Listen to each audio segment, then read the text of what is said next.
Tocchi dai nudo castello per orizzonti lontani, avranno dopo portello un po' filmela, e lampugnani e case e lo sorvello la portata in mani.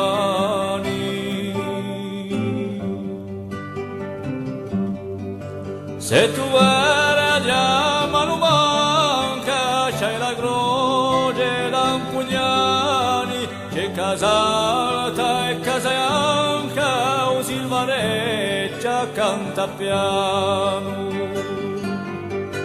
In cima la Taranca o il Moscade San Damiano.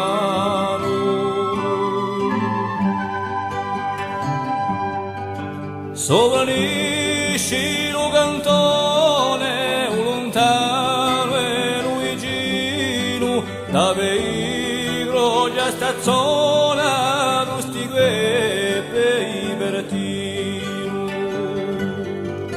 Casa in fondo, i carachedu, peorezze che repinedu.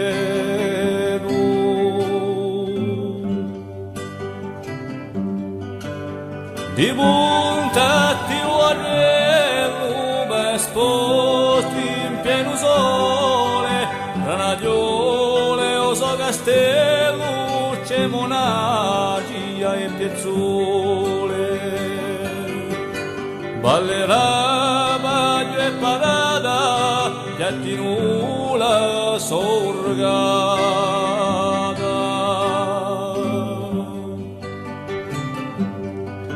Bello nido di verdura, paesoli fortunati, che silenzio e aria pura non si sono poco cambiati. Si vede la natura come i nostri antenati.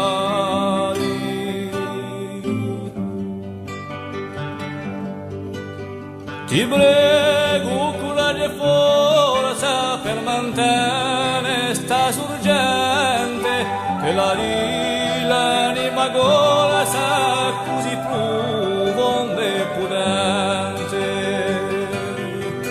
che non c'è nessun scossa, sempre viere, sempre ardente.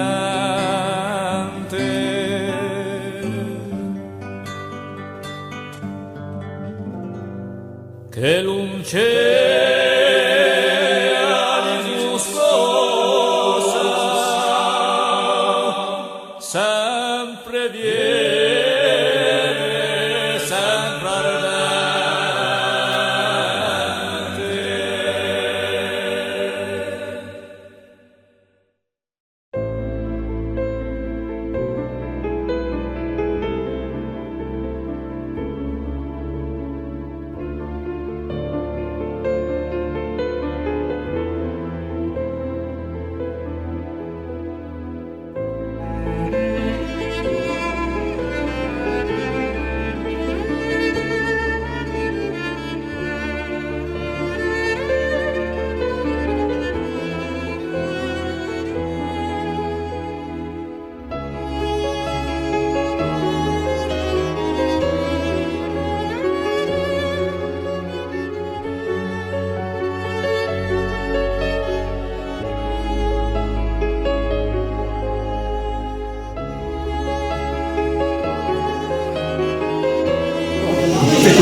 S'il vous plaît, Monsieur Jean-Paul Albertini, le directeur des eaux d'Orezza, nous accueille donc sur le site des eaux et il est venu spécialement pour nous aujourd'hui pour vous expliquer un peu le fonctionnement des fameuses eaux d'Orezza qui ont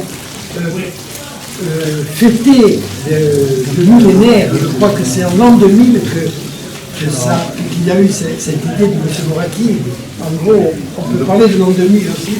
Depuis l'an 2000, ça a repris. En résumé, d'abord, merci à tout le monde. Je suis impressionné parce que je n'ai pas l'habitude. Et surtout, je ne sais pas ce que je vais vous dire. Vous avez parlé des odorites. C'est déjà pas mal. C'est des choses que je vous ai déjà dit. Voilà. Mais la chance, c'est que quand il y a du monde comme ça, il y a déjà 3, 4, 5 ou 6 questions, même si on ne sait pas quoi dire, on se force à répondre aux questions. Et c'est vrai. Donc blague à part, merci à tout le monde d'être venu. Je ne sais pas si vous êtes déjà venu, Henri, certains d'entre vous. En Verdiaci, en montagne. Donc là, vous me coupez le truc sur les Attendez. Ça me dit, mais nous, vous êtes déjà venu. Elle n'était pas comme ça à l'époque. Comment ça n'était pas comme ça? Comment elle Non, était? moi j'ai trouvé qu'elle était plus ferrugineuse, il y avait beaucoup de fer tout autour, Plus ferrugineuse, je ne pense pas. Peut-être plus de gaz. beaucoup plus de gaz et beaucoup plus puissante, je veux dire. Il y avait des bulles. Alors pourquoi il y avait des bulles avant? C'est ça qu'on parle. Voilà. Allez, vous allez. Je vais d'abord dire une chose la plus importante. Si on vient ici, on peut parler pendant 3 heures, 5 heures de tout. Depuis l'eau, l'émergence, jusqu'au fait de la vendre, les camions, la logistique, la production, le personnel. Et le personnel ici, si ça existe, parce qu'il y a des gens qui y travaillent. Et les gens qui y travaillent sont des gens majoritairement il y avait Eurit, c'est pour ça qu'il faut que ça continue en priorité. Du fait que c'est une ressource naturelle importante pour la Corse et qu'on prend bien sûr en priorité en Corse et même ailleurs. Donc première chose, il faut savoir que ça existe grâce aux gens actuels, grâce aux gens qui ont fait que ça existe dans le passé et maintenant. Et le premier point c'est ça. Mais une fois qu'on a dit ça, donc la richesse c'est les gens, l'autre richesse, donc la première, c'est l'eau. On vient parler à Koumé. Ouais. Voilà. C'est l'eau. Et donc c'est de ça qu'il faut parler un petit peu parce que je pense que c'est ça qui vous intéresse d'une certaine façon. Oui. Alors vous êtes déjà venu, vous avez vu des bulles. Oui. Parce que Haïdam, avant, effectivement, c'est là qu'était la source régulière. Si vous regardez des photos que vous connaissez peut-être, partout, c'est ça qu'on voit. C'est ça qu'on voit, et effectivement, il y avait au-dessus de cloches, mais qui étaient essentiellement là pour garder le CO2, le gaz carbonique. Aujourd'hui, ça, on ne l'utilise plus. C'est pour les gens qui viennent regarder. C'est pas pour... Après, je dirai un peu comment ça se goupille derrière. C'est l'histoire. Voilà, c'est de l'histoire, mais du coup, en fait, nous, on est tenus de continuer à faire couler l'eau. Vous voyez qu'il y a 2 endroits, il y a ici, et il y a effectivement là-bas la fontaine dehors. En 2000, quand monsieur et madame Morat ont repris et ont fait redémarrer la source finalement, et l'ont rendue de façon qui est exploitable de façon industrielle, il y a cette fontaine qui a été construite.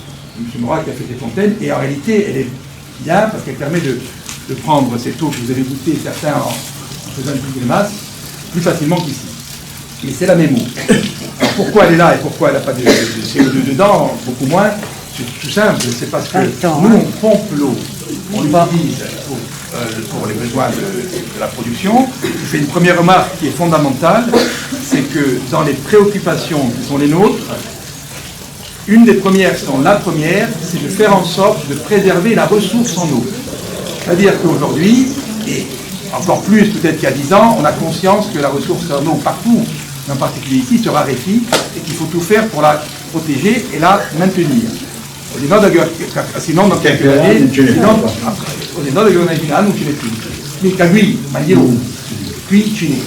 donc évidemment, ce qu'il faut faire, c'est qu'il faut faire en sorte, par toutes les pratiques, mais en priorité par celle qui est liée au pompage et à l'utilisation, faire en sorte de respecter la ressource. C'est ce qu'on fait. Et on le fait comment? Premièrement, parce qu'on a un pompage qui est, somme toute, relativement faible globalement. Ce n'est pas un pompage énorme. Et c'est pour ça que l'eau de c'est un produit un peu rare, on peut le dire comme ça. Et deuxièmement, on pompe de façon constante. Constante, ça veut dire qu'on ne fait pas d'à-coup dans le pompage. C'est comme vous, si vous étiez quelque part, on ne fait pas un coup 10, un coup 0, un coup 1, un coup 2. On pompe à vitesse constante. Ça permet de préserver au maximum la ressource en eau. Globalement, je vais prendre un exemple, qui est un exemple en toute modestie, Évian, sur la commune d'Amphion, dans le... Amphion, donc. C'est pareil, d'ailleurs, ceux qui sont allés une fois se promener ont dû voir des grandes cuves blanches. Des grandes cuves blanches. Pourquoi des grandes cuves blanches? C'est pas pour faire beau, c'est parce que comme nous, on a 3 grandes cuves derrière, pour pomper de façon constante, il faut avoir des cuves de stockage. On ne stocke pas l'eau pendant longtemps, on la stocke pendant un jour, mais parce que sinon, on a souvent le débit d'embouteillage là-bas qui est plus élevé que le débit de pompage. Autrement dit, pour ne pas avoir des trous, il faut qu'on stocke un petit peu. Très peu. On stocke un petit peu dans des cuves qui sont faites pour ça, en inox, faites pour ça. Et bien, c'est pareil. Avec des proportions incomparables, ils ont de très grosses cuves, et eux, en l'occurrence, ils ont fait ça, ils ont eu raison, pour préserver la ressource également, en particulier parce que à Évian, c'est l'eau de la moraine glaciaire des Alpes, Donc vous avez deux problèmes, c'est très surveillé, et en plus c'est un risque de déstabilisation. Donc ils ont vraiment fait ça, entre guillemets, un peu comme on fait ici, pompage constant de l'eau, tout le temps. Donc ça permet de préserver, et d'ailleurs aujourd'hui, les gens qui viennent ici nous disent, ou qui ont fait des même il y a 2-3 ans, que jusqu'ici on a bien préservé la ressource. Donc c'est un bon point, j'en parle en priorité parce que c'est à mon sens le point le plus important. Et c'est ça qu'il faut qu'on retienne. Après, si vous partez, vous avez retenu que ça, super. Du coup, la ressource, elle est particulière, vous l'avez noté. Qu'est-ce qu'elle a de particulier? Alors, madame me demandait tout à l'heure, j'avais une question, mais j'avais une autre avant, non, c'est dire, regardez, la coagidosa. La coagidosa, justement, la coagidosa, c'est le lieu-dit ici, c'est le lieu-dit de la parcelle, et l'eau, effectivement, on l'appelait comme ça, parce que quand on la goûte et qu'on vous la buvez ici, ou à l'époque, quand les gens venaient, ils faisaient ce que vous faites. Les gens venaient à l'époque, ils avaient en fait un verre, alors, plus beau que celui-là sûrement, un verre en verre, il y avait des cures, et réellement, il y avait des gens qui prescrivaient. C'era un dottore che il y avait un médecin qui était là à Pegogia, qui dire Angeli, dottore Angeli, absolument. Dottore Angeli qui était rouge, oui, mais dove è stato un Pegogia. Il venait effectivement ici, et il y avait des prescriptions médicales. En plaisantant, on dit que les gens venaient, mais ce n'est pas une plaisanterie. Et prenaient le premier jour un demi-verre d'eau, le deuxième un demi, le troisième un verre, le quatrième un verre, et le cinquième ils vont en boire 2, voire 3 parce qu'il fallait s'habituer. Et pourquoi ça? Effectivement, à l'époque, il y avait à l'époque une eau qui était comme elle est à l'émergence, c'est-à-dire avec 23 mg par litre, je ne parlais pas de fer, c'est beaucoup, 23 mg par litre, c'est une des sources les plus ferrugineuses du monde, exploitée. C'est là, je crois, l'hypothermie du monde. Et donc, effectivement, à l'époque, elle était connue pour ça. Aujourd'hui, elle reste connue pour ça. À l'époque, il y avait des vertus dites médicales. On pourra en discuter à l'infini, mais c'est vrai que quand il y avait des gens carencés en fer, c'est ça qu'on venait chercher. On a même dit, vous avez du lire partout, contre le paludisme, contre un tas de choses. En réalité, ça doit agir, mais c'est vrai que c'était surtout par rapport aux gens qui étaient carencés en fer.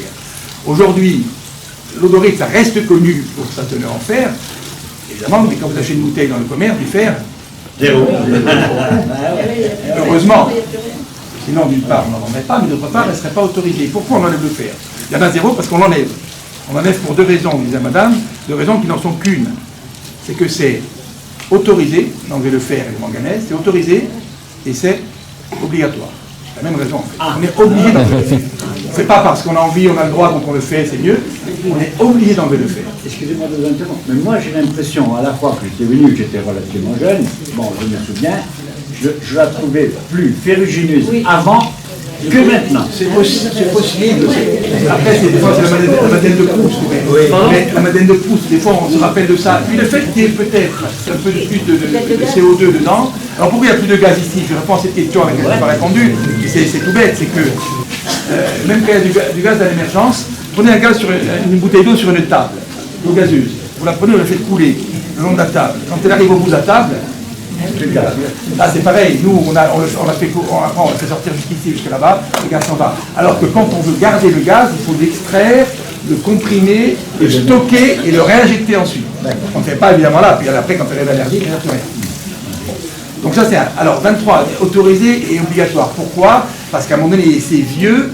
Les autorités, alors en l'occurrence françaises et européennes ensuite, ont interdit de le faire pour des raisons initialement pas seulement ouvertes au niveau du vin où ça fait des taches. Quand les gens utilisaient les eaux ferrugineuses, notamment dans les laveries, pour nettoyer, etc. Ça devenait.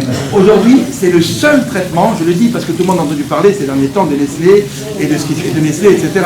C'est le seul traitement autorisé et obligatoire sur les eaux minérales. Je vais profiter de ça pour vous rappeler en 2 mots un petit peu sur l'emploi par eau minérale, mais c'est vraiment le seul. On ne peut pas faire autre chose. On ne peut pas dire, tiens, j'ai du magnésium, lui je vais l'enlever. J'ai du calcium, je vais l'enlever un peu parce que finalement c'est mieux. C'est interdit. On peut le faire. Alors on ne s'appelle pas eau minérale ni eau de source, on s'appelle eau rendue potable après traitement. C'est pas très joli sur les. Non, ça fait. C'est trop long et c'est pas très joli. Hein. Alors c'est important. Alors nous, comment on fait ce traitement? On le fait un peu comme les Romains à l'époque, mais de façon un peu plus condensée. Les Romains, ils avaient ça aussi. Il y a des endroits dans le coin d'Europe où il y a de l'eau ferrugineuse. Eux, ils le faisaient tomber dans des grandes vasques comme ça. En haut, c'était ferrugineux. Au fur et à mesure, en fait, c'est l'oxydation avec l'oxygène de l'air qui fait que le fer précipite. Ils faisaient des vasques successives. Au fur et à mesure, le fer précipitait dans les vasques. Et celle qui arrivait en bas, en gros, on a enlevé 90% du fer. On fait comme ça, mais on n'a pas de place pour les vasques. C'est pareil, c'est de l'oxydation en fait. Hein. situation, on envoie de l'oxygène, enfin pas d'oxygène, de l'air, en l'occurrence de l'air, filtré, etc. Et ça fait précipiter le fer qui ensuite se dépose. C'est ce qui se passe naturellement ici. L'eau qui est là, vous voyez, se dépose, on ne le cache pas, au contraire, c'est là. Le fer, on le garde, et après, il est enlevé. L'eau que vous avez dans les bouteilles, il n'est plus, il n'y en a plus du tout. Il n'y a plus de fer du tout, c'est une eau, il n'y a plus de fer et de manganèse, parce qu'en général, hydrogéologiquement, les faciès classiques qui ont du fer ont aussi du manganèse. Donc quand on enlève le fer, on enlève aussi le manganèse. Pas seulement avec des traitements autorisés, et même non seulement autorisés, mais c'est des traitements que proposent Des traitements chimiques ou... Non, pas du tout, c'est plutôt chimique si on veut. Vous mettez de l'oxygène, vous avez une réaction chimique. Vous pouvez précipiter le fer, c'est l'oxygène. Et après, le manganèse, c'est du j'ai écrit là sur ce qu'on a écrit là. Le manganèse sont des filtres de bioxyde de manganèse qui retiennent le manganèse. Et l'eau qui arrive au bout, c'est pas celle-là. On a un sac, vous verrez, vous la connaissez, vous aurez. Elle est non seulement sans fer et sans manganèse, mais elle est plutôt bue et appréciée, pour jeter là-dessus, parce que c'est une eau qui, du coup, devient une eau qui est hyper buvable. Hyper buvable, et c'est une eau, c'est écrit dessus, il n'y a pas de sel, il y a pratiquement rien que les gens n'aiment pas. Il y a du calcium essentiellement, c'est ce qu'on appelle c'est très bon pour les os. bicarbonaté. Non, alors c'est bon pour les os, on n'a pas besoin de trop de calcium, mais il y a en gros du calcium, mais il n'y a pas de sel, il n'y a pas de nitrate, pas de nitrite. Donc c'est une eau qui est bonne et qui est faiblement minéralisée. C'est pour ça qu'on en boit volontiers. Par comparaison à d'autres eaux que vous connaissez, par exemple, vous connaissez des eaux très minéralisées. Quand on boit, on a l'impression d'avoir un goût terrible. Qu'est-ce qu'il y a comme eau comme ça? Moi, je bois l'eau. Contraire. Delfos. Contraire. Par exemple, ouais, épar. Il y a épar, vous prenez épar au contraire. Épar, comparaison. Orite, à 520 mg par litre de minéraux. Quand on fait ce qu'on appelle de l'étiquette, extrait sec, 500, 520. Épar, et une ceinture, on va jusqu'à 1000. Vitel, qui est normal, 1000, le double. Épar, 3000. Il y a des eaux qui vont à 3500. Donc, ce que vous sentez quand vous buvez l'eau minérale comme ça, ce sont l'ensemble des minéraux. Épar, par exemple, qu'est-ce qu'il y a dans l'épar? Dedans, c'est écrit sur magnésium. Voilà. Alors, il y a quelqu'un qui parlait tout à l'heure de la potabilité. Si vous prenez l'eau départ, qui est dans votre jardin, qui sort ici de trucs, vous dites super, j'ai de l'eau, je vais le faire homologuer, est-ce que je peux la faire? On va vous dire non, madame, elle n'est pas potable. Parce qu'au sens de la potabilité, par exemple pour eau de source, il y a trop de magnésium dans l'épar. Sauf que là, comme c'est une eau minérale autorisée, je vais revenir à mon eau minérale depuis longtemps, ils ont évidemment le droit de la vendre, en écrivant en gros la teneur en magnésium et ce à quoi ça contribue, en prévenant le consommateur qu'il y en a tant, etc. Là, par contre, ils n'ont en aucun cas le droit de la traiter et d'enlever le magnésium. Entre parenthèses, ils ne le font pas parce que justement, c'est une chose de valeur ajoutée. On dit apport en magnésium, etc. Donc l'épar est une des eaux, typiquement, qui a un minéral particulier, le magnésium qui est dedans. Elle est autorisée, et si vous avez une eau demain à faire qualifier comme ça, vous pouvez le faire comme minéral, pas en eau de source par exemple, parce que c'est une eau qui a un taux de magnésium bien plus élevé que par exemple ce que vous pouvez avoir dans l'eau du robinet. L'eau du robinet n'a pas le droit d'avoir autant de magnésium qu'il y a pas. Il y a de la javel. Alors c'est pas de la javel, il y a du chlore, oui, pour traiter, pour la partie microbiologie. Merci pour la transition que vous me donnez, et effectivement pour enlever les microbes. Merci pour la transition, parce qu'une eau minérale, je disais avant, c'est quoi? Et l'eau de source aussi. Une eau minérale, c'est une eau, en fait, il y a toujours trois caractéristiques, historiquement. Là, il y en a surtout deux. Premièrement, il faut que ce soit une eau qui soit microbiologiquement pure, enfin bonne, qui réponde à un certain nombre de critères. C'est-à-dire que c'est une eau qui est bonne. Si vous entendez en ce moment dans les journaux, à la radio, sur Vitel, etc., c'est ça le sujet. Donc, microbiologiquement, il faut qu'elle soit bonne. Pas de bactéries, pas de... Deuxièmement, il faut que ce soit une eau qui ait une caractérisation minérale constante. Constante, c'est ce dont on parle là, c'est-à-dire que vous dites, mon eau, alors avec un niveau de variation très faible, elle est caractérisée comme ça. Au départ, il y a une eau dorée, ça, il y a tant de calcium, tant de... Et pourquoi c'est constant? Parce que l'eau minérale, justement, ça passe sous terre, ça a une vie un petit peu longue normalement, hydrogéologiquement, et ça se charge en minéraux de façon à peu près identique tout le temps. Je dis à peu près, parce qu'on n'est pas à la virgule, mais réellement, si vous regardez ce qui se passe sur les eaux, c'est pour ça que j'ai la carte d'identité de l'eau sur chaque étiquette qui est vendue. Ça, ce sont les deux principales caractéristiques de l'eau minérale. La troisième, historique, c'est que dans le temps, en plus, on disait que le minéral devait avoir des vertus dites thérapeutiques. C'est-à-dire qu'en gros, qui avait démontré que ça faisait du bien pour quelque chose. Et c'est pour ça que l'eau minérale, en France notamment, partout, que ce soit à Contrec, que ce soit Vitel, que ce soit Épargne au parler, les gens faisaient des cures ou en prenaient, etc. pour telle ou telle raison. À l'époque, c'est ça. Il y a 50 ans, il fallait 10 ans d'homologation à l'Académie de Bordeaux, notamment la fac de médecine de Bordeaux. Si aujourd'hui vous dites une entreprise qui veut monter quelque chose qu'il faut 10 ans pour avoir un machin, elle dit et donc les règles ont un petit peu évolué, et cette chose qui a trait plutôt aux vertus thérapeutiques, elle a reculé, et aujourd'hui la loi européenne demande essentiellement à avoir 2 ans de constance des éléments minéraux, et bien sûr d'être pur microbiologiquement. Et Oretz aujourd'hui répond à ces critères, et minéral depuis longtemps, depuis quand d'ailleurs? Quelqu'un m'a dit tout à l'heure. 1856. 1856, Oretz et le minéral, c'est marqué partout. Donc ça a une certaine antériorité. Mais si vous regardez partout les eaux minérales en France et en Italie, dans les 2 gros pays aussi en Allemagne, c'est toujours associé historiquement à une eau qu'on prenait pour quelque chose. Aujourd'hui, c'est devenu des eaux qu'on distribue partout, et on fait appel plus ou moins à cette notion d'effet pour la santé, même tout au moins que plus. L'eau de Volvic, par exemple, c'était Volvic, mais c'est une eau très peu minérale. Minérale, mais il y a 100 mg, très peu de goût. Par rapport, par exemple. Alors, c'est pas bien ou moins bien. Les gens apprécient à leur façon les eaux. Il y a des gens qui adorent les eaux très peu chargées en minéraux, il y a des gens qui préfèrent les eaux minérales, des gens qui adorent le magnésium ou qui aiment le fer et qui aiment la boire comme ça, même si là, c'est un cas particulier, on a vu. Comme ça, c'est les goûts et les couleurs. L'important, c'est de respecter et la partie microbiologique et la partie constance des éléments minéraux. C'est pour ça que les eaux minérales, et Oretz en particulier, sont contrôlées en continu. Nous, on analyse tous les jours. Tous les jours, on analyse l'eau. Tout y en microbiologie. Et évidemment, en fer, en manganèse, etc. Tous les jours. Et après, on a des contrôles par des laboratoires agréés pour tout ce qui est microbiologie, bien sûr, mais aussi la physico-chimie, c'est-à-dire les éléments minéraux. Ça, c'est le... Cette eau, elle est propre à la Corse ou c'est une veine qui vient des Alpes? Celle-là, elle vient d'où? Je ne sais pas d'ailleurs, en tout cas, elle a un certain nombre d'années, comme beaucoup d'eau minérale. Je pense qu'elle vient aussi pas mal de l'impluvium. En général, les eaux minérales ont tout un impluvium, un endroit où quand il pleut, ça pénètre dans le sol, ça suit un certain nombre de circuits de parcours sous terre, et c'est comme ça que c'est filtré, c'est comme ça que ça devient d'abord pur microbiologiquement, bon, et ensuite que ça acquiert sa caractérisation minérale. Et bien celle-là, elle est comme les autres, mais l'impluvium, ça peut venir peut-être aux Alpes. Moi je pense plutôt que ça vient de Nous en Pédron, on est comme Val Argoudy. Je le parle beaucoup, alors est-ce que ça peut se tarir ou pas? C'est la vraie bonne question, c'est pour ça que j'ai commencé par dire avant, attention, il faut préserver la ressource, mais en fait ce que je suis en train de vous dire, c'est c'est comme un peu un compte en banque, mais long, il y a un effet retard. Les eaux qu'on a au bout de 20 ou 30 ans, c'est dans 20 ou 30 ans, c'est pas aujourd'hui qu'on va s'en rendre compte. Les eaux, dans le Vaucluse, d'Avignon, je sais, Avignon, j'étais sur une pratique où il y avait 2 mois ou 3 mois de temps de passage. Si vous êtes à 2-3 mois de temps de passage, donc il n'a pas plu l'an dernier, vous le voyez même au bout de 2, 3, 4, 5, 6 mois. Si vous êtes sur des eaux, la lave des calcaires d'Étampes, à Orléans, des eaux où il y a, soi-disant, jusqu'à 1000 ans, c'est pas aujourd'hui que vous le voyez. Mais on va le voir un jour. Et ici, quand on est sur une eau qui a plusieurs dizaines d'années, à un moment donné, si depuis 20 ans il pleut moins, ou dans 20 ans, ça peut se voir aussi. Ça peut se voir aussi, d'où l'importance, on ne pourra pas lutter, on peut lutter, c'est un sujet d'actualité pour essayer de limiter le réchauffement, etc., mais au moins, micro-localement, il faut essayer de faire en sorte de préserver les ressources.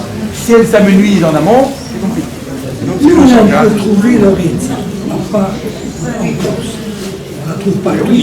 Partout, non, pour la raison que vous évoquez, parce qu'on a finalement une quantité de produits qui est majoritairement distribuée en Corse, qui est distribuée aussi sur le continent. Sur le continent, il est plus dans les restaurants, dans les bars, dans les restaurants, et plus en bouteilles vertes, en verre, que dans la grande distribution, parce qu'on ne peut pas se permettre d'aller là. Il y est épisodiquement, mais l'objectif c'est pas ça, parce que sinon on n'est pas capable d'aller en termes de volume dans les grandes surfaces sur le continent, et c'est même pas l'objectif. Alors qu'ici, vous trouvez de l'Oretz sur les grandes surfaces.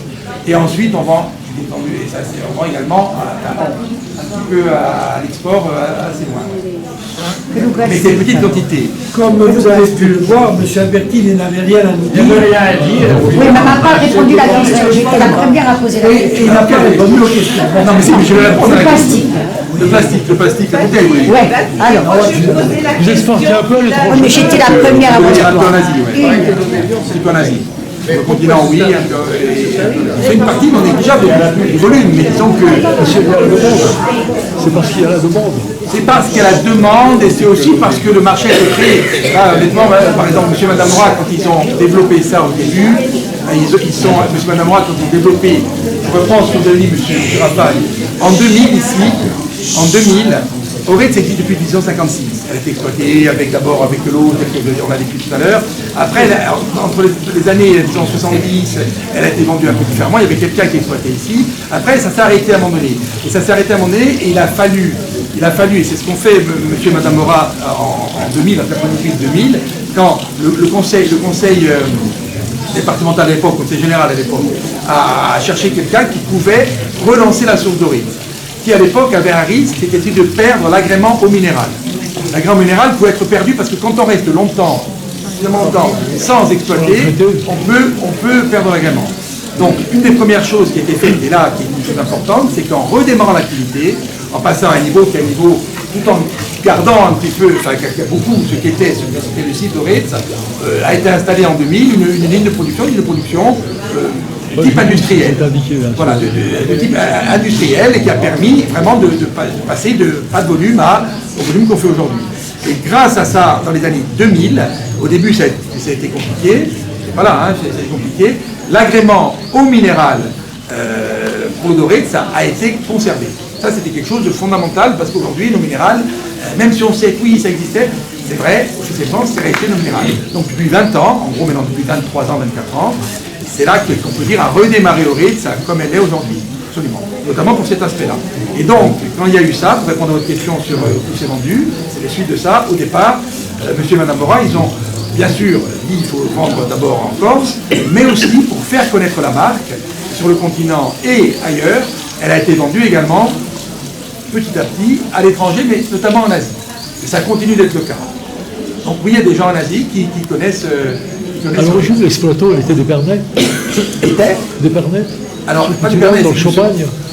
Non, c'est oui, alors pas d'Épernay, c'est que monsieur Morat. M. Morat, il est ici d'origine, il est décédé malheureusement, il est ici d'origine de Monaghi à Oretz. Et il est décédé il y a plus de 10 ans.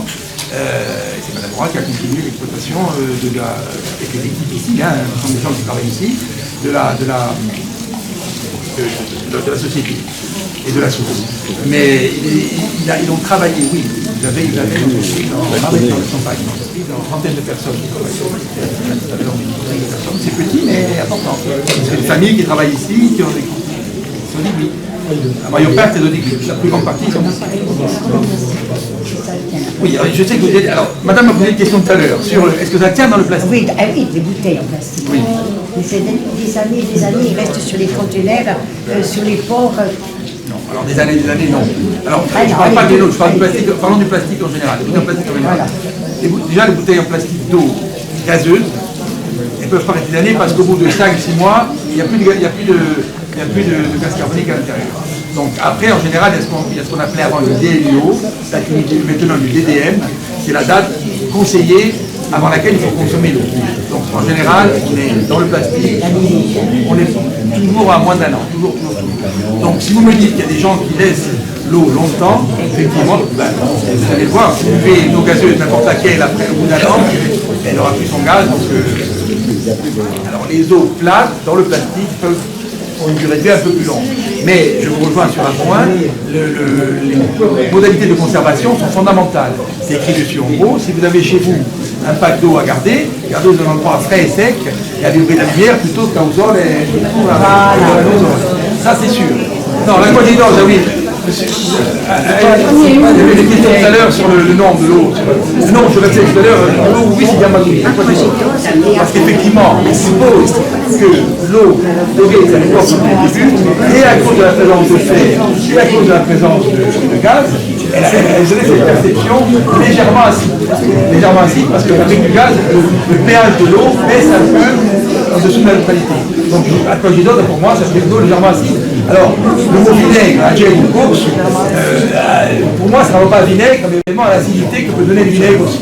Voilà, absolument. À quoi j'ai d'autre. On va remercier M. Abdelkrim.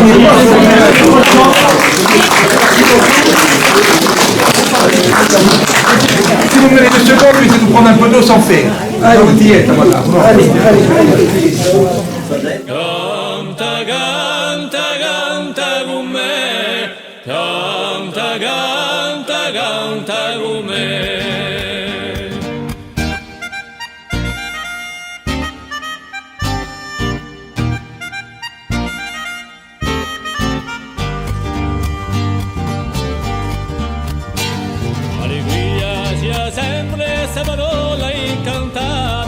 sera l'amarezza ben felice l'oida, canta come sciacca maneggia, guardando da te chi di pieglia. Canta, canta, canta con me, canta, canta, canta con me, canta, canta, canta con me, canta, canta, canta con me.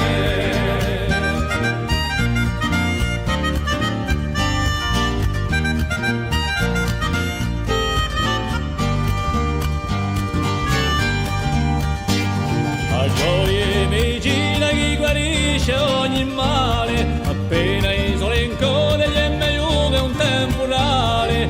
Canta come sciacca maneggia, guardando da te chi di pieglia. Canta, canta, canta con me, canta, canta, canta con me, canta, canta, canta con me, canta, canta, canta con me.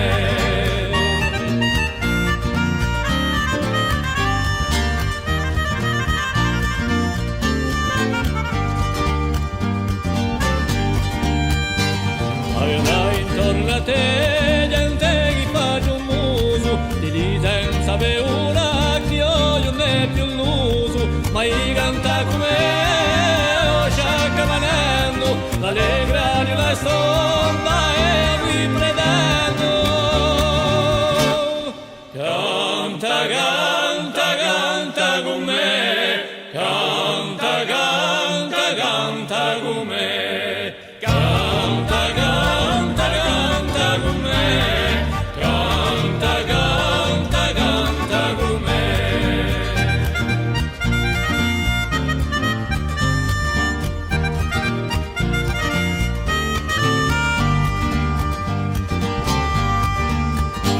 S'ha giocato sta canzone per questa sa l'angoscia, che tutti i pensieri svaniscano una volta. Canta come sciacca maneggia, guardando da te chi di pieglia.